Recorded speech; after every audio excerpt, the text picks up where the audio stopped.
우리 약대중앙교회 중고등부 친구들 일주일 동안 잘 지냈나요?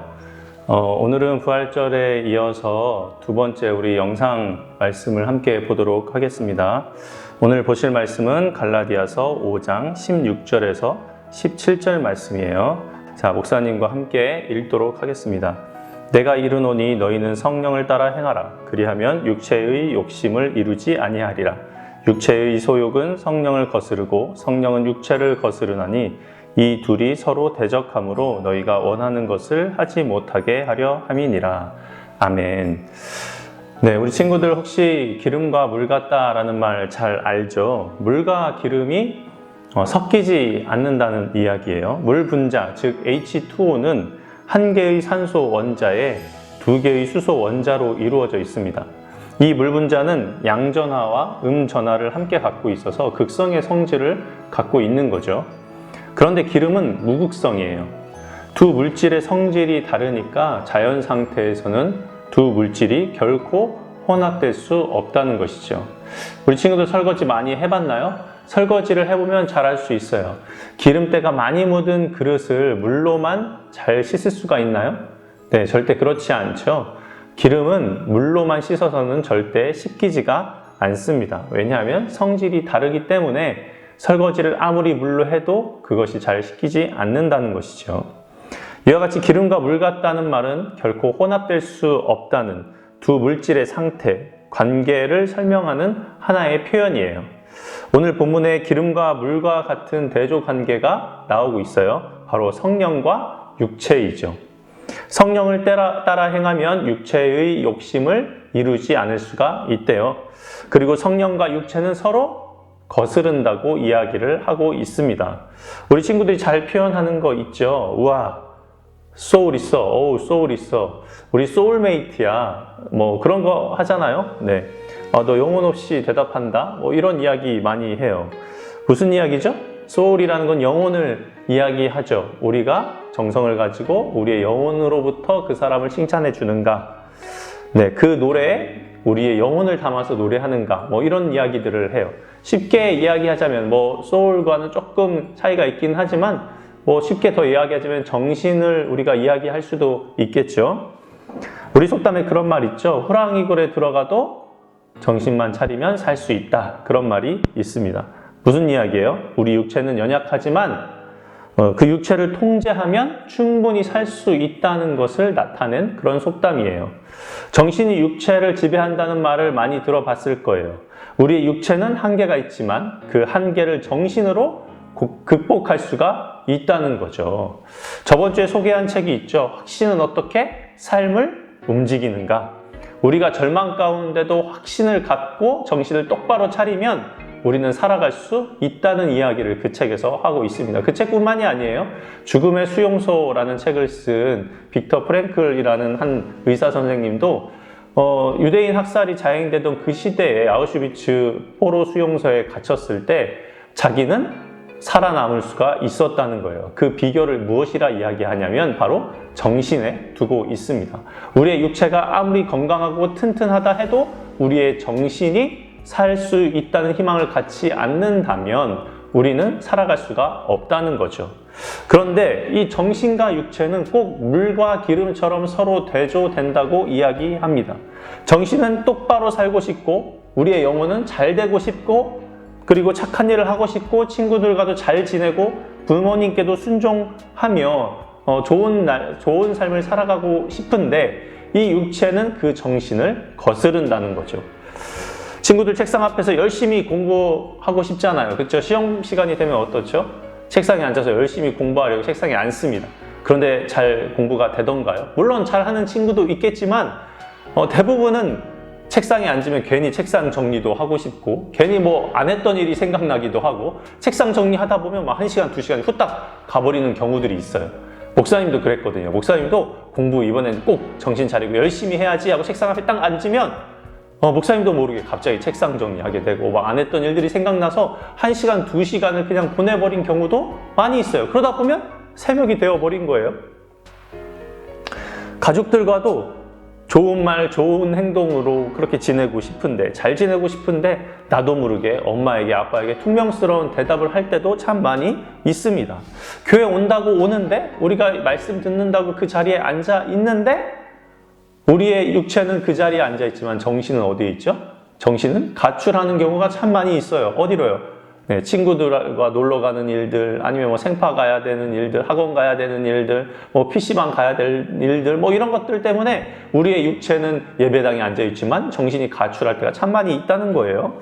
이 모든 것이 우리의 정신과 육체가 서로 거스르기 때문에 그렇습니다. 그런데 이 정신, 생각, 영혼을 통제하고 좋은 쪽으로 그렇게 살아가면 우리는 정말로 하나님이 원하시는 삶을 살아갈 수가 있다는 거죠.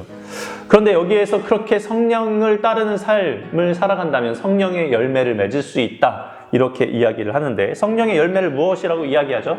많은 일들이 있어요. 사랑, 희락, 화평, 오래 참음, 자비, 양성, 충성, 온유, 절제. 네, 모두 좋은 말이죠. 네, 이렇게만 살 수 있다면 우리는 정말로 그 인생을 잘 살아갈 수 있는 것 같아요. 육체의 일은 무엇이죠? 반면에 음행, 더러운 것, 호색, 우상숭배, 주술, 원수 맺는 것, 분쟁, 시기, 분냄, 당짓는 것, 분열함, 이단, 투기, 술 취함, 방탕함. 네, 이런 것들이에요. 좋은 말들이 아니죠. 그런데 우리 중에 누가 이 육체의 일을 하면서 살아가고 싶은 사람이 있을까요? 아, 나는 방탕하게 살아가고 싶어. 나 이제 막 살 거야. 그런 친구 있나요? 아담과 하와가 죄를 지어서 이 세상과 인류가 모두 타락하게 되었습니다. 그렇다고 모든 사람들이 나 막 살 거야, 나 악한 악마처럼 살 거야, 이런 사람들이 있나요? 뭐 물론 정신적으로 좀 어려운 사람들은 그런 사람들이 있을 수도 있어요. 그런데 대부분은, 많은 사람들이 그렇지 않습니다. 대부분은 사회 질서를 지키고 정의를 존중해요. 우리 친구들도 그렇지 않나요? 사회 질서를 지키고 규칙에 따라 생활하죠. 왜냐하면 하나님께서는 인간에게 타락했음에도 불구하고 양심이라는 마음을 남겨두셨기 때문에 그렇습니다. 그런데도, 그래도 저런 악한 일을 하고 싶고 삐뚤게 살고 싶을 때도 사실 있어요. 일탈하고 싶을 때도 있죠. 그럴 때마다 하나님께서는 어떻게 하라고 하시나요? 네, 성령의 인도하심을 받아라, 이렇게 우리에게 말씀하고 있습니다. 우리의 행동을 절제할 수 없고 삐뚤고 싶고 막 나가고 싶을 때, 내 생각대로 안 될 때, 그러려고 한 것은 아닌데 막 내 생각대로 되지가 않아요.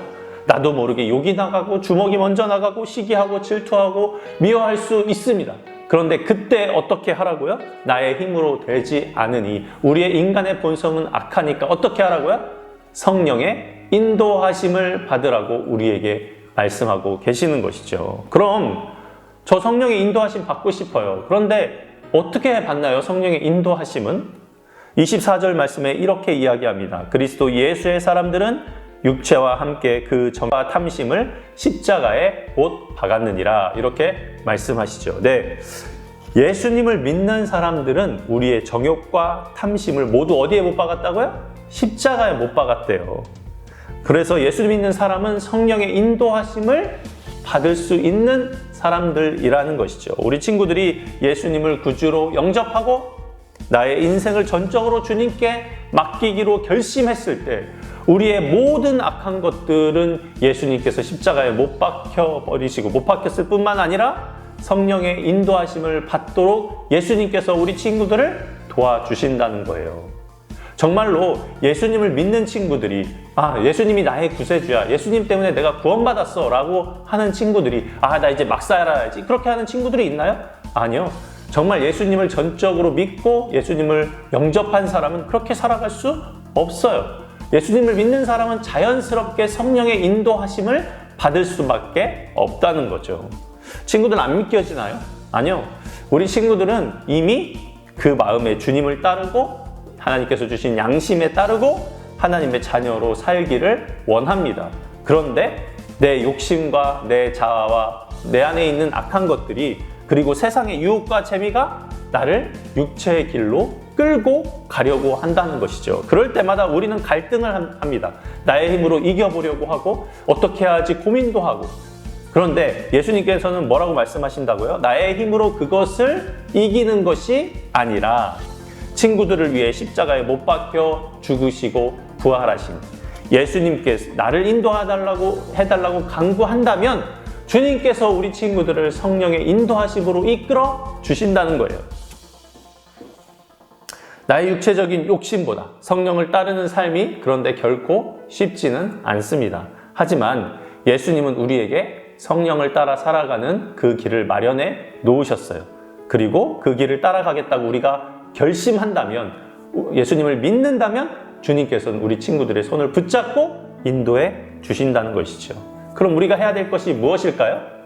네, 결심하는 거죠. 나 예수님의 자녀이니까 예수님의 뜻대로 성령의 인도하신 대로 살 거야 라고 결단을 하고 주님 앞에 기도하며 간구하며 나아간다면 주님께서는 우리 친구들을 인도해 주실 거예요. 지금까지 우리가 육체의 소욕으로 살아갔던 지난 날을 뒤로 하고 예수님을 의지하여 예수님의 인도하심을 받아 성령의 인도하심을 따라 살아가는 우리 모든 친구들이 되기를, 그래서 성령의 열매를 맺어드릴 수 있는 우리 모든 친구들이 되기를 예수님의 이름으로 축복합니다. 네, 기도하겠습니다. 하나님 아버지 감사합니다. 일주일 동안 우리 친구들을 잘 지켜주시고 이 시간 영상으로나마 같이 우리가 말씀을 나누게 하심을 감사드립니다. 하나님, 우리가 성령의 육체의 소욕을 따르지 말고 성령의 열매를 맺으라고 했던 주님의 말씀처럼 예수님을 믿고 따름으로 인하여서 성령을 따라 행할 수 있는 힘도 허락하여 주시고, 또한 그러한 삶을 살아갈 수 있는 우리 모든 중고등부 친구들이 될 수 있도록 인도하여 주시옵소서. 다시 만날 그날까지 우리 친구들을 붙잡아 주시고, 또한 새롭게 시작될 예배의 때를 기다리며 함께 기도하며 기대할 수 있는 우리 모든 친구들이 될 수 있도록 축복하여 주세요. 감사드리며 예수님의 이름으로 기도드립니다. 아멘.